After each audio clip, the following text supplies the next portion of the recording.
उसको भी हम सुनेंगे। लेकिन संसद के बाहर तृणमूल कांग्रेस के सांसदों का प्रदर्शन भी हो रहा है, उस पर भी बात करेंगे।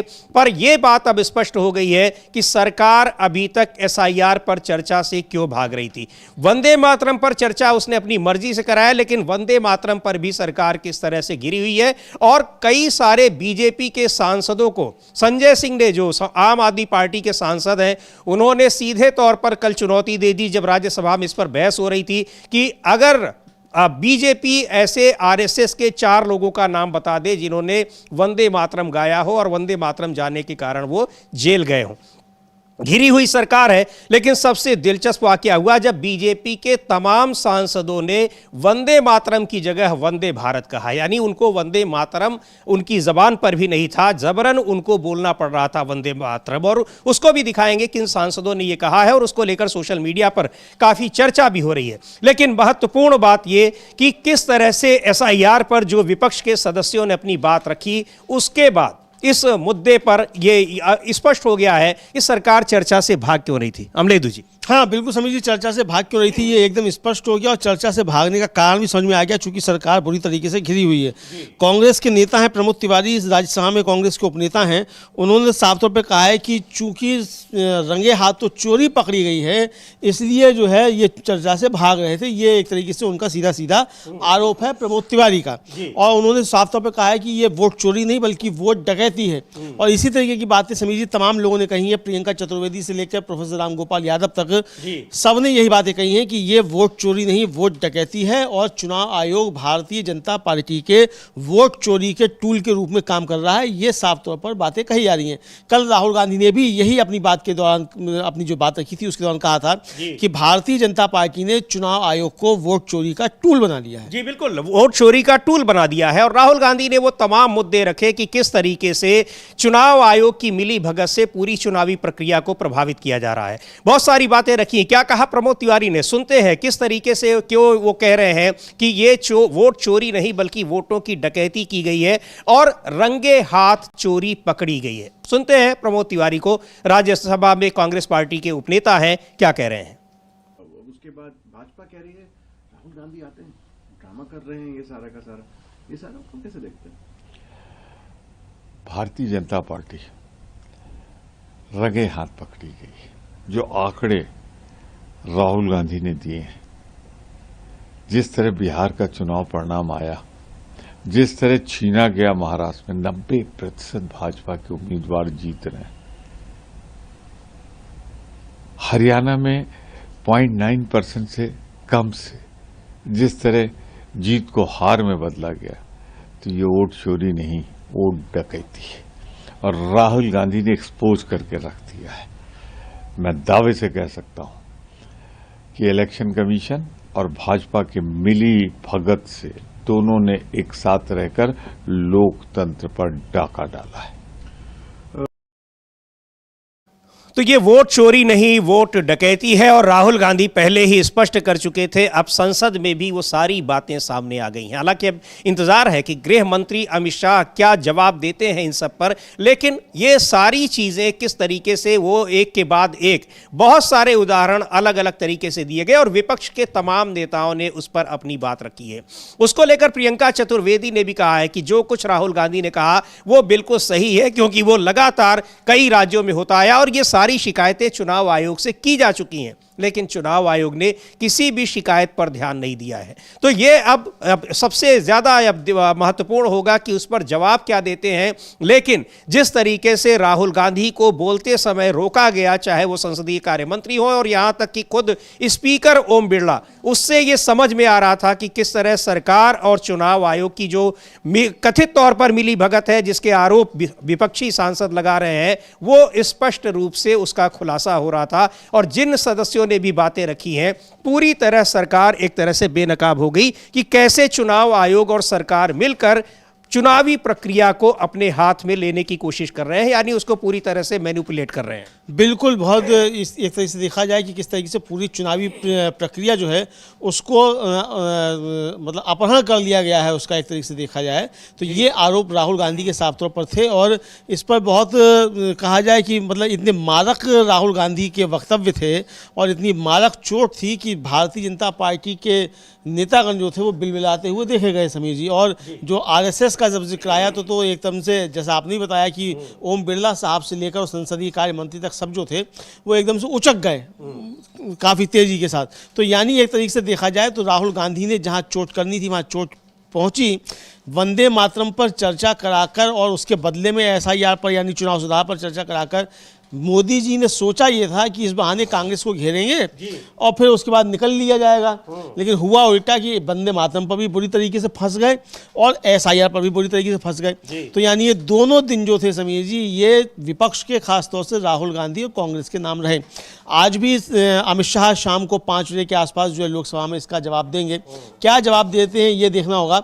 हालांकि कल तो ये थे वो संसद से बाहर निकल कर चले गए थे, मतलब सदन से बाहर निकल कर चले गए थे जब राहुल गांधी बोल रहे थे। तो यानी वो सहन नहीं कर पाए, बर्दाश्त नहीं कर पाए। अब आज जब बोलेंगे तब मालूम पड़ेगा कि अमित शाह क्या बोलते हैं और किस तरीके से उनको जवाब मिलता है। बिल्कुल, लेकिन क्या कुछ कहा राहुल गांधी ने वो सुनाएंगे। पर जिस तरह से विपक्षी सांसदों का वहां पर इंडिया गठबंधन के घटक दलों के तमाम जिन सांसदों ने भी वहां पर बोला है, उनका वो पूरी तरह से राहुल गांधी की बातों से सहमत थे और सभी लोग वही बात कह रहे थे। और चूंकि एक ये भी है कि इनमें कोई नई बात नहीं थी, ये बातें लगातार हो रही थी, शिकायतें दर्ज कराई जा रही थी, लेकिन शिकायतें दर्ज हो नहीं रही थी, चुनाव आयोग सुन नहीं रहा था। प्रियंका चतुर्वेदी शिवसेना की सांसद हैं राज्यसभा में, क्या कुछ कह रही हैं। उन्होंने कहा कि राहुल गांधी ने जो कुछ भी कहा है वो बिल्कुल सही है, क्योंकि वो सारी चीजें लगातार कई राज्यों के चुनाव जब हो रहे हैं तो वो बिल्कुल स्पष्ट रूप से देखने में आ रही हैं। सुनते हैं प्रियंका चतुर्वेदी को। I think what he raised were concerns which people of India have been raising with the kind of election results that are coming out and how people are being pulled out of voter rolls. There are additions that are being made to the voter rolls. A person with the same photograph appearing 20 to 30 times in the electoral rolls in different booths of various constituencies is extremely, I would say, worrying and is a cause of concern that we keep speaking about an electoral democracy.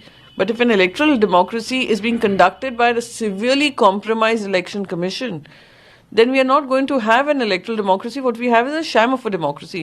So he raised some very valid points. We saw that pattern in Maharashtra. Even Shri Aditya Thackeray ji has spoken about it. We've seen that the LOP Shri Rahul Gandhi himself has raised about Karnataka and Haryana. And very soon we will see the Bihar, once we get a chance to be able to understand what went wrong. The Bihar elections, we have the electoral rolls and the voting pattern. We would also see a similar pattern emerge even from Bihar. तो ये बार बार ये बातें कही जा रही हैं और जो कुछ कहा राहुल गांधी ने बिल्कुल सही कहा। लेकिन सुनते हैं राहुल गांधी ने कहा क्या, जिसको लेकर न केवल भारतीय जनता पार्टी के सांसद, संसदीय कार्य मंत्री वहां पर नाराज हो गए या वो आपत्ति करने लगे, बल्कि खुद ओम बिरला भी अपने को नहीं रोक पाए। एक बार सुनते हैं राहुल गांधी का वो बयान जिस पर ओम बिरला भी उनको हिदायत देने लगे, जबकि पूरी बात उन्होंने सुनी ही नहीं, उसका संदर्भ दे रहे थे, बात वही कर रहे थे कि किस तरह जितनी भी संवैधानिक और जो तमाम संविधानेतर संस्थाएं हैं उन पर कैसे आरएसएस के लोगों को सरकार ने बैठाया है और वो बीजेपी के लिए काम कर रहे हैं। सुनते हैं राहुल गांधी का वो बयान जिस पर ओम बिरला भड़क गए। So the project of the RSS was to capture the institutional framework of the country, and I said how the education system has been captured. Vice Chancellor after Vice Chancellor after Vice Chancellor is placed not on merit, not on capability, not on scientific temper, but on the fact that he belongs to a particular organization. Second capture, which helps in destroying democracy, the capture of the intelligence agencies. We have the Home Minister sitting here, the capture of the CBI, of the ED, of the Income Tax Department. And the systematic placement of bureaucrats who favor their ideology and attack the opposition and anybody who chooses to oppose the RSS. That is the second institutional capture. And the third there are many more. I can go on. And the third institutional capture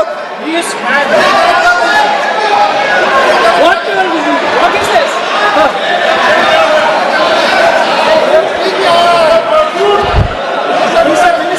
मानिए please, please मानिए। Yes, become Sunai.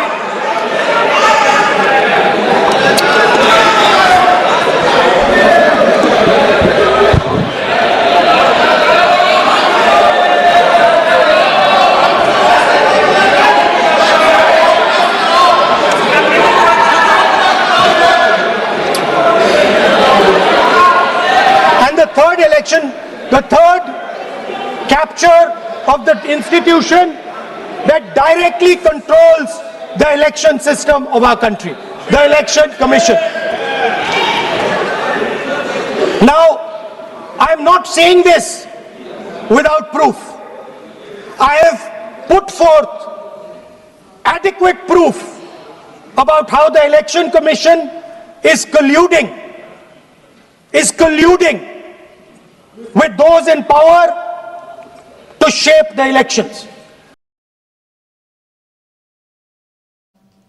तो ये इस पर उन्होंने जो बातें कही और उन्होंने कहा कि हर चीज़ का, हर एक बात का हमारे पास प्रूफ है और वो प्रूफ पहले भी दिए जा चुके हैं, लेकिन इसको लेकर किस तरह से संसदीय कार्य मंत्री तक उठ खड़े हुए। हालांकि ये गनीमत रही कि गृह मंत्री अमित शाह भी बैठे हुए थे, लेकिन वो बैठे रहे, पर कुछ देर के बाद वो बाहर चले गए और आज जब वो जवाब देंगे तो क्या जवाब देंगे वो सुनने लायक होगा। लेकिन ये पता लग गया कि किस तरीके से आरएसएस का नाम लेते ही उठ खड़े हुए और यहां तक कि ओम बिरला भी अपने को नहीं रोक पाए, जबकि वो स्पीकर हैं, कहते हैं कि हमारा सदन को चलाना हमारा काम है, अपनी निष्पक्षता की दुहाई बार बार देते रहते हैं, लेकिन दिखाई पड़ जाता है कि संसद में, लोकसभा में वो क्या कर रहे हैं। हाँ बिल्कुल, संसद में क्या काम कर रहे हैं और किस तरीके से संसद को चला रहे हैं ये साफ तौर पर दिख जाता है। और ये देखने में आया कि जहां आरएसएस का नाम आया तो हालांकि बिरला जी के भी फोटो खूब वायरल होते रहते हैं, हाफ पैंट पहने हुए, तो शायद इसीलिए हो सकता है बिलबिला आते हो कि भैया आसंदी पर भी सवाल पूछा जाएगा कि जब कहा कि सारी इंस्टीट्यूशंस पर कब्जा कर लिया तो लोकसभा स्पीकर की कुर्सी पर भी कब्जा है और उपराष्ट्रपति पद की कुर्सी पर भी कब्जा है आरएसएस का, तो ये एक तरीके से तो मतलब बेचैन होना स्वाभाविक है, तो इस पे बेचैन हुए होंगे। लेकिन राहुल गांधी ने कल भिगो के जो है वो निपटाया है, एक तरीका आ जाए सरकार और चुनाव आयोग दोनों को, या बीजेपी और चुनाव आयोग दोनों को अच्छे तरीके से निपटाया है। लेकिन जवाब जो है वो किसी तरीके के नहीं थे। अब आज अमित शाह जब बोलेंगे तब देखना है कि राहुल गांधी के आरोपों के जवाब किस तरीके से दे पाते हैं। लेकिन राहुल गांधी ने आज एक ट्वीट किया समीर जी, हालांकि वो कल के ही भाषण का उन्होंने लिया, लेकिन उस भाषण की एक क्लिप को साझा करते हुए उन्होंने जो लिखा है वो आप बता सकते हैं। जी बिल्कुल, उसको लेकर चूंकि कहा जा रहा है, एक बयान आया है संसदीय कार्य मंत्री का भी कि वो उनको लग रहा था कि राहुल गांधी कुछ पूछेंगे, लेकिन राहुल गांधी ने कुछ पूछा नहीं, तो उसी को स्पष्ट करने के लिए राहुल गांधी ने ये ट्वीट भी किया है कि पता लग जाए कि हमारे भाषण अगर आपको नहीं समझ में आए तो उनमें हमने क्या सवाल आपसे पूछे हैं जो जानना चाहते हैं, और भाषण की क्लिप भी उन्होंने टैग की हुई है। लिखा है राहुल गांधी ने कि भारत की जनता ये 3 बहुत जरूरी और सीधे सवाल पूछ रही है। पहला, मुख्य चुनाव आयुक्त यानी सीजे, चीफ जस्टिस ऑफ इंडिया को यानी मुख्य न्यायाधीश को इलेक्शन कमीशन चयन पैनल से क्यों हटाया गया, यानी जो निर्वाचन आयुक्तों के चयन पैनल से मुख्य न्यायाधीश को क्यों हटाया गया। दूसरा, 2024 चुनाव से पहले चुनाव आयोग को लगभग पूरी कानूनी इम्यूनिटी क्यों दी। तीसरा, सीसीटीवी फुटेज 45 दिन में नष्ट करने की इतनी जल्दबाजी क्यों। जवाब एक ही है, बीजेपी चुनाव आयोग को वोट चोरी करने का औजार बना रही है, टूल बना रही है। सीधे तौर पर कि बीजेपी ने उसको बना दिया है, उसको इतना संरक्षण दे दिया है, उसको किसी भी तरह का कोई नुकसान नहीं होगा, कोई सजा नहीं होगी, इस तरह की उसको सिक्योरिटी दे दी है और चुनाव आयोग फिर मनमानी कर रहा है। ये आरोप है। अब देखना कि इन तीनों सवालों का जवाब गृह मंत्री अमित शाह क्या देते हैं। और इसी को लेकर मनीष तिवारी, कांग्रेस पार्टी के सांसद हैं, उन्होंने भी कहा है कि ये सवाल है जो पूछे जा रहे हैं, संसद में भी वो सवाल पूछे गए और उनका जवाब आना ही चाहिए। सुनते हैं मनीष तिवारी को क्या कहा उन्होंने। और इसको लेकर ये कई सारे जो सवाल लगातार पूछे गए हैं, अब उन पर गृह मंत्री अमित शाह का क्या जवाब होगा ये देखना होगा। वो बताएंगे कि क्यों चीफ जस्टिस को हटाया गया, क्योंकि जब चीफ जस्टिस को रखा गया था, ये खुद सुप्रीम कोर्ट ने एक गाइडलाइन दी थी कि इस तरीके से चुनाव आयुक्तों का चयन किया जा सकता है, लेकिन उसमें से मुख्य न्यायाधीश को हटा दिया गया और केवल 3 लोग रखे गए। एक प्रधानमंत्री, दूसरा एक कैबिनेट मंत्री और तीसरा लोकसभा में नेता प्रतिपक्ष। जाहिर सी बात है कि इसमें दो लोग जो होंगे वो सरकार के होंगे और अपनी मर्जी से किसी व्यक्ति को चुनेंगे। सुनते हैं मनीष तिवारी को, क्या कहा उन्होंने। कितना तार्किक समझते हैं, उसको कैसे आप लोग आगे ले जाना चाहते हैं? देखिए, दो बुनियादी बातें हैं, तीन बुनियादी बातें। पहली बुनियादी बात यह है कि चुनाव आयोग के पास पैन स्टेट एसआईआर कराने के लिए कोई कानूनी औचित्य नहीं है। किसी एक संसदीय क्षेत्र में या विधानसभा क्षेत्र में, वो भी जिसको अंग्रेजी में कहते हैं for reasons to be recorded in writing, तो आप एसआईआर करा सकते हैं, पर पूरे प्रदेश में, पूरे देश में आप एसआईआर नहीं करा सकते। कानून, संविधान उसकी इजाजत नहीं देता। दूसरी मुख्य बात यह है, ईवीएम पे लोगों का भरोसा नहीं है और इसलिए 6 प्रदेशों के चुनाव होने जा रहे हैं। इसलिए हमारी सारी सामूहिक मांग है विपक्ष की कि ये चुनाव पेपर बैलेट पे कराए जाने चाहिए। तीसरा, ये जो सरकारी पैसा चुनाव से पहले लोगों के खाते में जाता है, इसको बंद करना चाहिए। चुनाव आयोग इसको बंद नहीं कर रहा, तो कानून बना के इसको बंद करना चाहिए कि जिस स्टेट का डेट टू जीएसडीपी रेशो 10% से ऊपर है, वो कैश ट्रांसफर कर ही नहीं सकता। ये 3 मुख्य बात है। अब ये चीज़ें हैं, इनका क्या जवाब मिलेगा और क्या ये कानून बनाएगी सरकार कि कैश ट्रांसफ़र नहीं किया जाएगा चुनाव से पहले, चुनाव के दौरान। और दूसरी बात ये कि जो सवाल पूछे हैं कि आखिर जो राहुल गांधी ने पूछे हैं, इनके जवाब ये मिलेंगे कि नहीं मिलेंगे, अब ये देखना होगा। लेकिन जिस तरीके से जब चर्चा होती है महत्वपूर्ण मुद्दों पर, उनके जवाब किस तरह से घुमाए जाते हैं, ये पिछले 11 साल में कई बार देखा गया है। बड़ी मजबूरी में चर्चा को तो सरकार तैयार होती है। अभी पिछले दिनों जब ऑपरेशन सिंदूर को लेकर चर्चा हुई थी, तब भी देखा गया कि जो सवाल पूछा गया, जिसकी वजह से चर्चा की मांग की गई, वो जवाब आया ही नहीं। प्रधानमंत्री खुद उस पर जबकि बोलने के लिए आए। हाँ बिल्कुल, जो प्रधानमंत्री उस पर बोलने के लिए आए तो वो जवाब नहीं आया और किसी भी सवालों पे कोई जवाब नहीं आया। हालांकि कल जेपी नड्डा साहब जो थे बहुत गर्व के साथ बता रहे थे कि आपने ऑपरेशन सिंदूर पे बात की और हमने जो था आपको हरा दिया, मतलब इस तरीके का उनका कहना था। तो आपने कोई सवालों के जवाब ही नहीं दिए भाई। मोदी जी ने कोई जवाब नहीं दिया। मोदी जी के मुंह से डोनाल्ड ट्रंप का डी जो था मुंह से नहीं निकला और आज फिर डोनाल्ड ट्रंप ने 66वीं बार कह दिया कि उसने भारत पाकिस्तान का युद्ध रुकवाया। लगता है शतक बना के मारेंगे डोनाल्ड ट्रंप ये कह कर, जब तक मोदी जी के मुंह से ना कहलवा लें।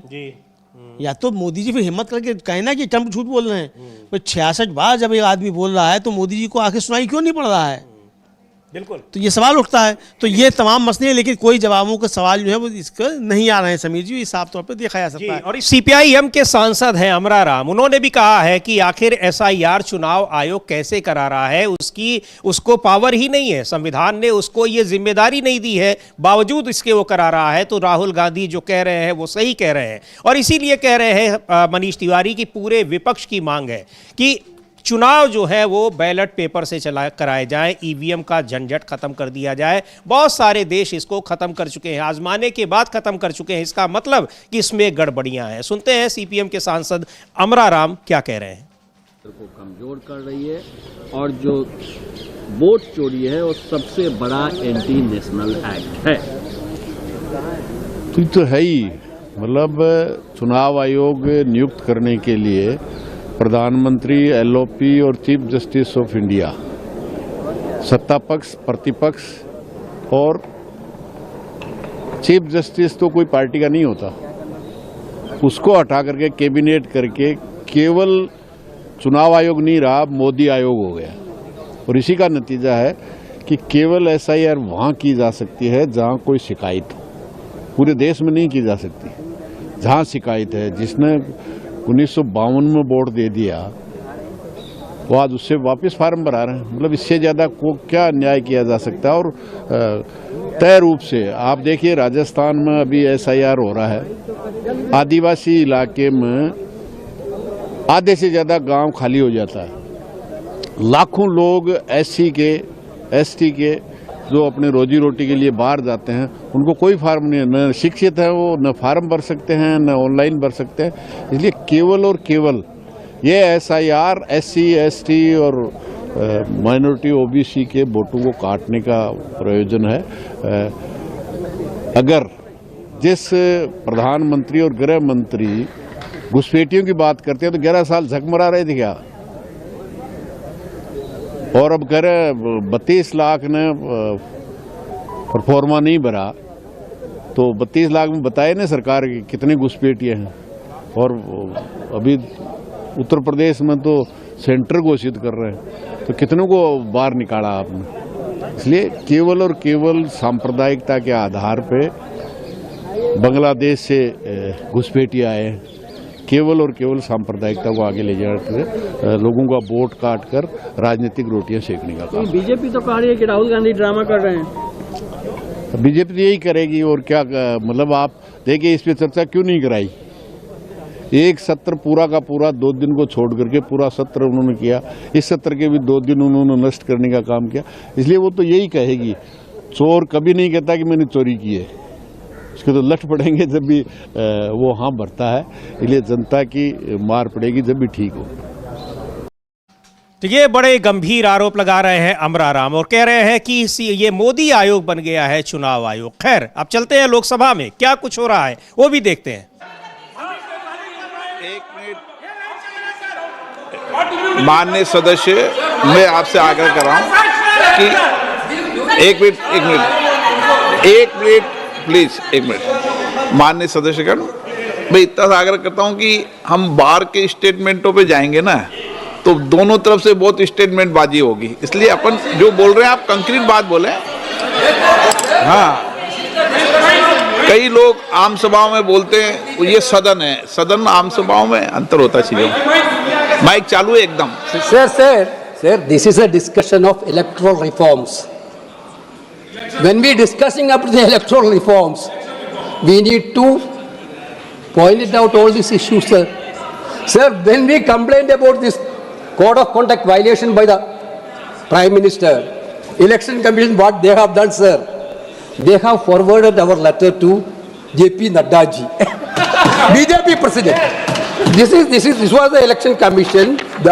Accordingly, I am directed to forward a copy of the representation dated 21/4/2024 made by Indian National Congress, representation dated 23/4/24 made by the Communist Party of India, and representation dated 21/24 to the BJP National President. Sir, Prime Minister spoke all these things. The same day, one manipulated complaint came against Rahul Gandhi. Yes. That also given to. My point is, sir, that where was the neutral umpire? Yes. This was my point, sir. Why I am talking about this thing? Where was the neutral umpire, sir? Sir, this is very, very disturbing, sir. Sir, election time, every political party will promise some schemes, some benefits to voters. Quite natural, through manifesto, or the government also can do schemes, no problem. But just before the election, one day before the election, putting money into the bank account of the voters and telling the voters in the polling booth that this will not repeat if you are not voted for BJP. Is it not a violation, sir? Is it not a violation? Sir, this is what happening, sir. This is what happened in Bihar also. My Bihar friends know that. In polling booth, what happened in Bihar, everybody know that. Sir, this is very much unfortunate, sir. Sir, now I am coming to SIR, sir. Yesterday, Honorable Minister spoke about SIR. This is not new things. In your term was also SIR was there. My term SIR copy is with me. 2004, this is the order of that Election Commission of India, 2004. 6-month procedure. Yes. That you तो उस चर्चा पर केसी Venugopal Congress party के महासचिव हैं, लोकसभा के सदस्य हैं, केरल से आते हैं। वो बता रहे हैं कि क्या कुछ हुआ और केवल वोट चोरी ही नहीं हो रही है, कैसे लेवल प्लेइंग फील्ड नहीं दी जा रही है चुनाव लड़ने के लिए विपक्षी पार्टियों को। और बता रहे हैं कि बिहार में पिछले दिनों क्या हुआ कि चुनाव के दौरान कैश बांटे जा रहे हैं सरकारी खजाने से और उसको लेकर अब हंगामा हुआ। यानी जो भी बोल यहां सत्ता पक्ष के लोग विपक्षी सांसदों को बोलने नहीं दे रहे हैं, वो हंगामा कर रहे हैं और ये बार बार हो रहा है। राहुल गांधी जब बोल रहे थे तब तो खुद संसदीय कार्य मंत्री ही उसमें हंगामे में शामिल हो गए, आपत्ति जताने लगे। और इस तरीके से यानी देखा जाए तो लेवल प्लेइंग फील्ड संसद के भीतर भी नहीं मिल रही है विपक्षी सांसदों को, चुनाव को तो छोड़ दीजिए। हाँ बिल्कुल समीर जी, और ये 70 सालों में पहली बार है कि सत्ता पक्ष जो वही संसद नहीं चलने देता है। इतना हल्ला गुल्ला मचाते हैं मोदी जी के सांसद, बाहर मोदी जी जो कुछ कहते हैं अंदर जाके सुनते ही नहीं है उनके सांसद बिल्कुल भी। मोदी जी बैठे होते तब भी हल्ला मचाते रहते हैं, तब भी मोदी जी कुछ नहीं बोलते हैं। तो ये बड़ा संकट है बीजेपी के सांसदों के साथ। तो मोदी जी इनकी कोई क्यों नहीं लेते हैं? आप कल जब एनडीए के सांसदों के बीच पहुंचे थे तो कहना चाहिए था मोदी जी को सबसे कि भाई खामोश रहा करो संसद के अंदर, ध्यान से सुना करो, वरना वंदे मातरम को वंदे भारत कहोगे। खुद मोदी जी कहते हैं वंदे मातरम को वंदे भारत। वो वीडियो काफ़ी वायरल हो रहा है। सुप्रिया शिंदे ने भी आज ट्वीट किया है कि कैसे अनुराग ठाकुर से लेकर नरेंद्र मोदी तक जो है वो वंदे भारत कर रहे हैं, वंदे मातरम को सुनाई देते हैं एक बार। चूंकि वो वंदे मातरम पर आपको पता ही है कि इस पर सरकार ही चर्चा के लिए उतावली थी। हालांकि प्रियंका गांधी ने कहा भी कि इसको लेकर चूंकि एसआईआर पर और चुनाव सुधार पर हम चर्चा की बात कर रहे थे तो उन्होंने एक शर्त रख दी कि पहले वंदे मातरम पर चर्चा होगी। लेकिन वंदे मातरम का उच्चारण भी नहीं हो पा रहा था और एक दो नहीं कई सांसदों के साथ ये हुआ है। सुनते हैं किस तरीके से वंदे मातरम की जगह वंदे भारत शब्द आ रहा था। आज हम सदन में वंदे मातरम की यात्रा का स्मरण कर रहे हैं। माननीय प्रधानमंत्री जी, वंदे भारत की भावना है। क्या बोला तूने? वंदे भारत की भावना है। अंग्रेजों को तो वंदे भारत से दिक्कत थी। वंदे भारत गीत, जो वंदे भारत की वंदे भारत की रचना के वंदे भारत मातरम गीत, वंदे भारत गीत की भावना है तेरा। हमें वंदे भारत, क्या बोला? फिर से बोला। हमें वंदे भारत। ये सब क्या देखना पड़ रहा है? अच्छा है मैं अंधा हूँ। जय वंदे मातरम। तो ये कई सारे सांसद वहां पर वंदे भारत और उसको लेकर काफ़ी ये हंगामा हुआ। और ये जो वीडियो है, ये उनकी स्पीचेज हैं, ये लगातार वायरल हो रही हैं कि प्रधानमंत्री से लेकर अनुराग ठाकुर से लेकर कई सांसद वंदे मातरम को वंदे भारत कह रहे हैं और चर्चा उस पर कराना चाहते हैं और उस पर घेर रहे हैं कि कैसे वंदे मातरम को काट छांट कर दिया गया। उसके आरोप लगा रहे हैं कि ये कब पूरा उसका 150 साल का इतिहास बताया जा रहा है। संसद में इस पर चर्चा हो रही है, खुद घिरी हुई है। संजय सिंह ने उस पर बड़ा एक चुनौती पे दी एक तरीके से और कहा कि अगर 4 लोगों के भी नाम बता दें बीजेपी के लोग कि उनके जो पूर्वज हैं आरएसएस के, उन लोगों ने वंदे मातरम का गायन किया और गाने के बाद उनको जेल भेजा गया हो, तो ये दिखावे के लिए और न जाने किस वजह से इसको लेकर इतना बड़ा मुद्दा बनाया जा रहा है। खैर, इधर चुनाव सुधार को लेकर जो चर्चा हो रही है उस पर लगातार और सरकार घिरी नजर आ रही है। अब देखना है कि गृह मंत्री अमित शाह किस तरीके से इन सारी चीज़ों को डिफेंड करते हैं। क्या कुछ हुआ बिहार में, क्या हुआ जब चुनाव चल रहे हैं, चुनाव के दौरान, मतदान के दौरान, यानी वहां पर लोगों के अकाउंट में पैसे डाले जा रहे हैं सरकारी खजाने से, यानी वोट के लिए रिश्वत दी जा रही है, यह आरोप है विपक्ष का। सुनते हैं एसआईआर पर इस समय क्या चल रहा है। जो 12 राज्यों में एसआईआर हो रही है उसको लेकर समाजवादी पार्टी के सांसद राम गोपाल यादव ने कहा है कि क्या कुछ चल रहा है उत्तर प्रदेश में। सुनते हैं राम गोपाल यादव को। देखिए, एसआईआर जो जिलों में हो रही है, कलेक्टर उसके लिए जिम्मेदार है, इलेक्शन कमीशन के निर्देश हैं, लेकिन असली जो गड़बड़ी करने वाले लोग बैठे हुए जिलों में हैं। मैंने कमीशन से कहा था जब मिला था कि आप आदेश कुछ भी करें, लेकिन लखनऊ में बैठे हुए लोग अगर हमारे कलेक्टर को कहेंगे कि इसका वोट काट दो, तो आप कहते रहें कि बना रहे लेकिन कट जाएगा। तो केवल इलेक्शन कमीशन पे आरोप नहीं लगाया जा सकता। जो प्रशासन में जुड़े हुए लोग हैं, जो एक पार्टी की तरह काम करने लगे हैं, वही इन वोटों को इधर उधर करने के लिए जिम्मेदार है। ईवीएम मशीन जब जमा होने आती है तो उसकी जगह दूसरी जमा कर दो तो इलेक्शन कमीशन थोड़ी करेगा, वो तो कलेक्टर ही करता है, रिटर्निंग अफसर करता है और सरकारों का उसमें हाथ होता है। हाँ, ये है कि इनसे जो शिकायतें होती हैं उसका निराकरण करना चाहिए। इलेक्शन कमीशन नहीं कर रहा, इलेक्शन कमीशन भी डरने लगा है। और देखिए, इलेक्टोरल रिफॉर्म्स के लिए 2-3 चीज़ें जरूरी हैं, एसेंशियल हैं। इलेक्शन कमीशन की नियुक्ति और जुडिशरी की इंडिपेंडेंस। अब मान लो यहाँ गड़बड़ी हो रही है तो इलेक्शन कमीशन कहेगा कि अभी तो वो सुप्रीम कोर्ट कहेगा कि इलेक्शन कमीशन के काम में हम हस्तक्षेप नहीं कर रहे। चाहे जिंदा को मरा दिखा दो, चाहे मरे को जिंदा दिखा दो, सुप्रीम कोर्ट उसको हस्तक्षेप नहीं करेगा। तो कुछ बातें ऐसी हैं जिनमें सुधार की आवश्यकता है बड़े पैमाने पर। और जिस तरह से वोटिंग वाले दिन ईवीएम को लाया जाता है, हमें याद है टीएन सेशन ने व्यवस्था कर दी थी कि हर पॉलिटिकल पार्टी को रूट दिया जाता था कि इस बूथ के बैलेट बॉक्सेस इस रूट से जाएंगे, इस नंबर की गाड़ी में जाएंगे, और पॉलिटिकल पार्टी का कार्यकर्ता कोई भी मोटरसाइकिल से, गाड़ी से उसके पीछे वहां तक जाएगा जहां जमा होता है। और स्ट्रांग रूम में जब रखी जाएगा, बैलेट बॉक्स रखा जाएगा, वहां हर पार्टी का एक एजेंट रहेगा कि कोई पहले से तो नहीं रखे हुए हैं। ये सारा सिस्टम खत्म कर दिया गया। तो ये किस तरीके से पूरी प्रक्रिया को जो चली आ रही थी चीज़ें कि कैसे वहाँ पर ले जाया जाएगा। और ये भी कह रहे हैं कि ये केवल चुनाव आयोग ही नहीं, उसमें सरकार और स्थानीय प्रशासन की भी मिली भगत होती है, लेकिन चुनाव आयोग इस पर कोई एक्शन नहीं ले रहा है। तो इस समय ज़रूरी है कि एक बड़े पैमाने पर चुनाव सुधार की, और उसमें सबसे पहले चुनाव आयुक्तों की नियुक्ति का मामला है। वही बात जो राहुल गांधी ने कही, उन्होंने कहा कि किस तरीके से नियुक्ति में मुख्य न्यायाधीश को उस पैनल से हटा दिया गया जो चुनाव आयुक्तों की नियुक्ति करता है। तो अब देखना है क्या बताएंगे गृह मंत्री अमित शाह कि हमने क्यों कर दिया, क्यों जरूरी था कि केवल प्रधानमंत्री और नरेंद्र मोदी और गृह मंत्री अमित शाह यही दोनों मिलकर चुनाव आयुक्त बनाएंगे। ऐसी देश की क्या मजबूरी थी?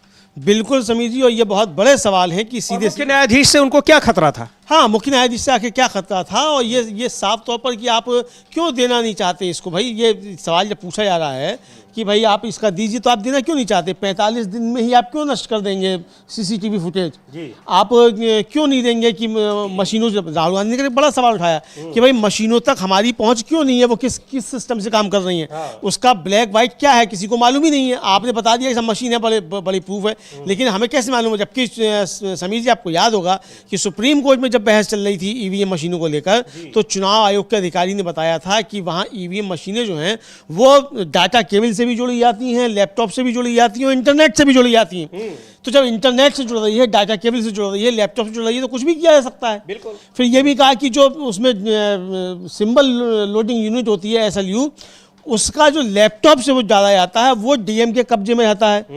वो डीएम चाहे तो उसका डाटा डिलीट भी कर सकता है, लेकिन करता नहीं है। अरे करता नहीं है वो अलग बात, लेकिन कर सकता है ना डाटा डिलीट, कुछ भी। तो आखिर क्यों ये क्यों होता है? अभी तो ये कहा जाता था बिल्कुल फुल प्रूफ है, कोई उसमें पहुंच नहीं है, कोई इंटरनेट से नहीं जुड़ती है, कोई इसमें लैपटॉप नहीं। कहा मनीष तिवारी जब इस पर चर्चा की शुरुआत कर रहे थे, उन्होंने स्पष्ट तौर पर कहा कि कोई भी इक्विपमेंट जो है वो फुल प्रूफ हो ही नहीं सकता है। ये प्रमाणित हो चुका है, और इसीलिए जो तमाम दुनिया के बहुत सारे विकसित देश हैं जिन्होंने इसकी शुरुआत की थी ईवीएम की, उन्होंने भी ईवीएम को अपने यहाँ से हटा दिया है। तो इसका मतलब, और ये मांग रखी गई है कि चुनाव आयोग को यह आदेश दिया जाए, यह नियम बनाया जाए कि वो बैलेट पेपर से ही चुनाव कराए, ईवीएम को खत्म करे। सुनते हैं कांग्रेस की सांसद है रंजीता रंजन, वो क्या कह रही हैं कि इस पर किस तरह से जो बहस हो रही है, और आज भी इसमें राज्यसभा में बहस होनी है और लोकसभा में भी अभी इस पर चर्चा चल रही है। 5 बजे शाम को गृह मंत्री अमित शाह जवाब देंगे, लेकिन सरकार बुरी तरीके से घिरी नजर आ रही है। इसमें चुनाव आयोग तो गिरा है ही, सरकार भी, केंद्र सरकार घिरी नजर आ रही है। सुनते हैं रंजीता रंजन को। देखिए, आज राज्यसभा में चुनावी सुधार पे होना है, कल लोकसभा में हुआ, और राहुल गांधी जी ने भी लोगों की बातें कही, जो शक की गुंजाइश लोगों के बीच में है वो कही। आज राज्यसभा में होना है। मैं आपके माध्यम से गवर्नमेंट को ही आप कहेंगे ना, माना कि चुनाव आयोग एक स्वतंत्र संस्था है, एजेंसी है, लेकिन बनाया किसने है? सरकार बनाती है ताकि निष्पक्ष चुनाव हो। आज चुनाव पे ही शंका के घेरे में आ रहा है। तो हमारा देश को सबसे बड़ा लोकतंत्र का देश कहा जाता है। पहले बैलेट पेपर पे होता था, अब ईवीएम पे हो रहा है।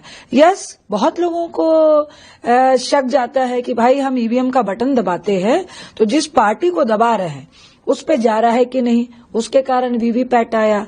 वीवीपैट में पहले था कि सिंबल नहीं आता था, सिर्फ पर्ची निकलती थी, तो फिर सिंबल आया, वो मेरे ख्याल 5 सेकंड के लिए रहता है।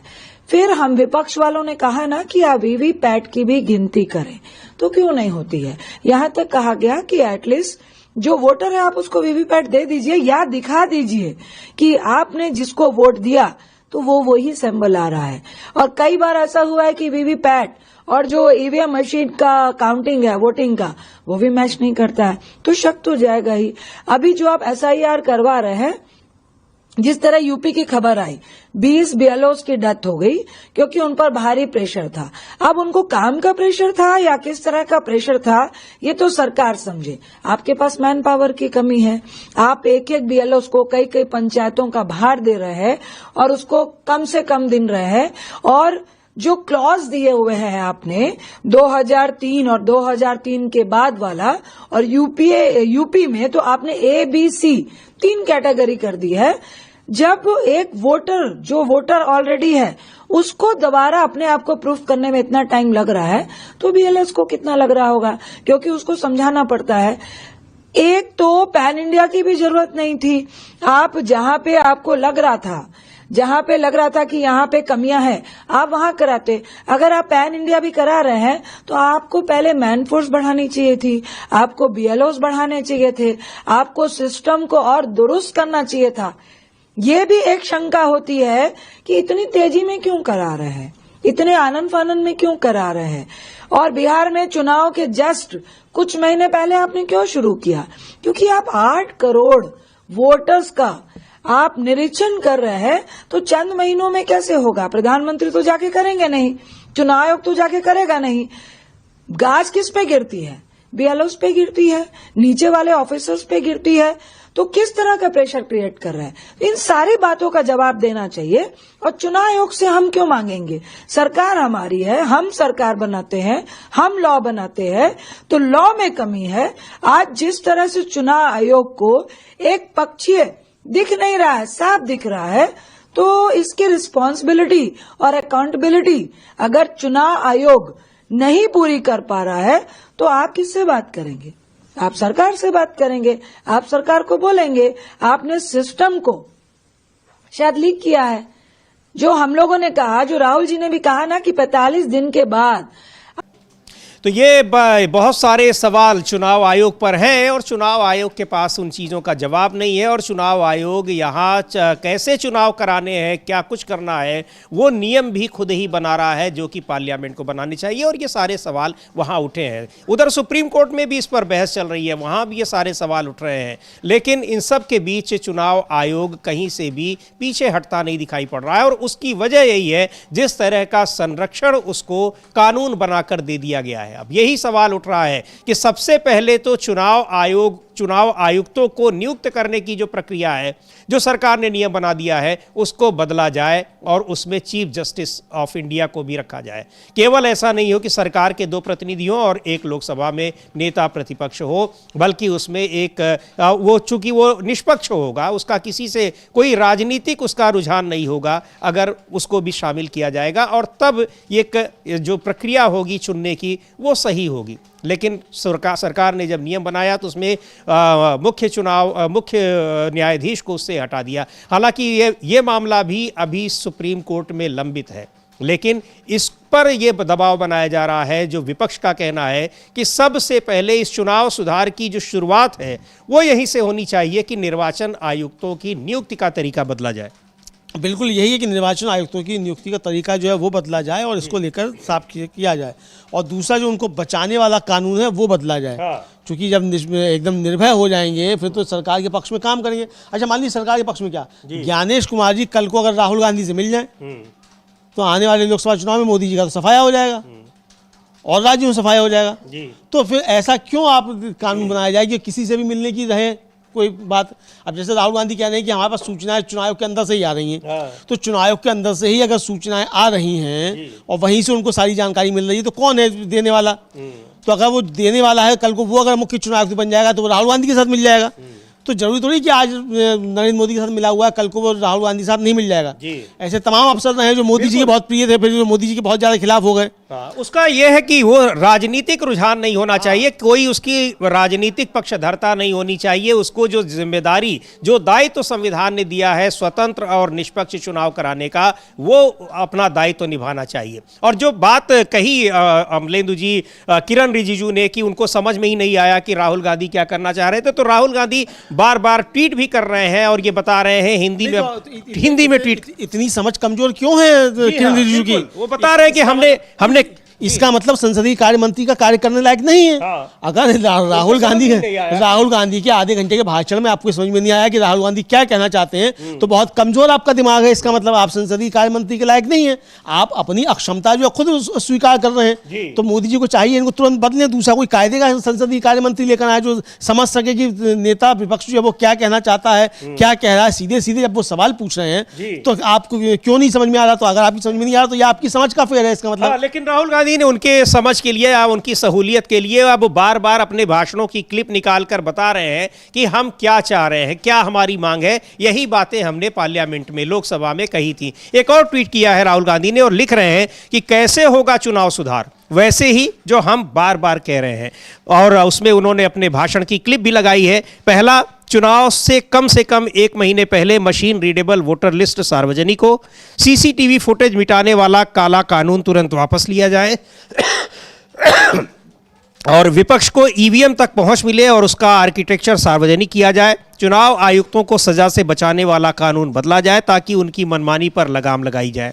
सरकार ये सुधार नहीं चाहती, मगर हम हर हाल में ये बदलाव लाकर रहेंगे।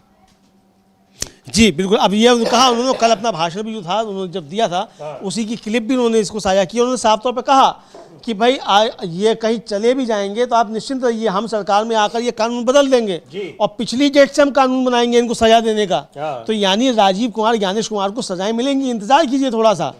ये राहुल गांधी ने सीधा सीधा बताने का काम किया है कि ज्ञानेश कुमार, राजीव कुमार बचकर नहीं जाने पाएंगे, चूंकि ये सीधा सीधा आरोप लगा रहे हैं राहुल गांधी। तो इनका नाम लेके कि इन दोनों ने ही सबसे ज्यादा गड़बड़ की है, तो इनको सजाएं मिलेंगी ये जो गड़बड़ कर रहे हैं। राहुल गांधी ने साफ तौर पे कहा कि वोट चोरी से बड़ा कोई देशद्रोह नहीं है। तो भारतीय जनता पार्टी चुनाव आयोग के साथ मिलकर ये देशद्रोह कर रही है, साफ तौर पर राहुल गांधी ने कहा। अब इतनी सी बात भी किरण रिजिजू की समझ में नहीं आ रही है कि वोट चोरी जो है वो सबसे बड़ा देशद्रोह है, तो फिर ऐसे संसदीय कार्य मंत्री को अपने पद पर रहने का कोई अधिकार नहीं है। और दूसरी बात यह है कि विपक्ष के सभी नेताओं को यह समझ में आ गया है कि वो क्या कह रहे हैं, क्या सवाल पूछ रहे हैं, लेकिन वहां पर संसदीय कार्य मंत्री के समझ में कुछ नहीं आया है। खैर, उसके लिए भी राहुल गांधी अब उसको अपना सोशल मीडिया जो ट्विटर है उस पर बार बार लिख कर बता रहे हैं कि हमने ये चीज़ें, ये बातें कही हैं। वहां पर आप देख लीजिए, एक बार फिर से उसको देख लीजिए। खैर, जो वोट चोरी को लेकर फंसी हुई है सरकार, और SIR को भी वोट चोरी का एक टूल माना जा रहा है, और विपक्ष तो सीधे सीधे कह रहा है कि पूरा का पूरा जो चुनाव आयोग है और मुख्य निर्वाचन आयुक्त है वो वोट चोरी का एक टूल बने हुए हैं सरकार के लिए। सरकार उनका इस्तेमाल कर रही है अपने पक्ष में। उसको लेकर छत्तीसगढ़ के पूर्व मुख्यमंत्री हैं कांग्रेस के वरिष्ठ नेता भूपेश बघेल, उन्होंने भी कहा है, उन्होंने भी अपनी बात रखी है, और क्या कुछ कहा है वो हम सुनेंगे। लेकिन अब देखना ये होगा, दिलचस्प होगा कि गृह मंत्री अमित शाह क्या जवाब देते हैं। कहीं वो भी नहीं ये कह दे कि हमारे भी समझ में नहीं आया कि आखिर विपक्ष सवाल क्या पूछना चाहता है। बिल्कुल समझिए, विपक्ष सवाल क्या पूछना चाहता है, कहीं वो भी ये कहने तो अमित शाह की भी समझ में नहीं आ सकता है, क्योंकि सबसे ज्यादा विद्वान वहाँ मोदी जी हैं। उनसे ज्यादा विद्वान तो पूरी भारतीय जनता पार्टी में कोई है नहीं। तो मोदी जी ही इतने ज़्यादा विद्वान हैं, तो मोदी जी की भी समझ में पता नहीं कुछ आया कि नहीं आया। हालांकि वंदे मातरम को वंदे भारत कई बार कहा मोदी जी ने।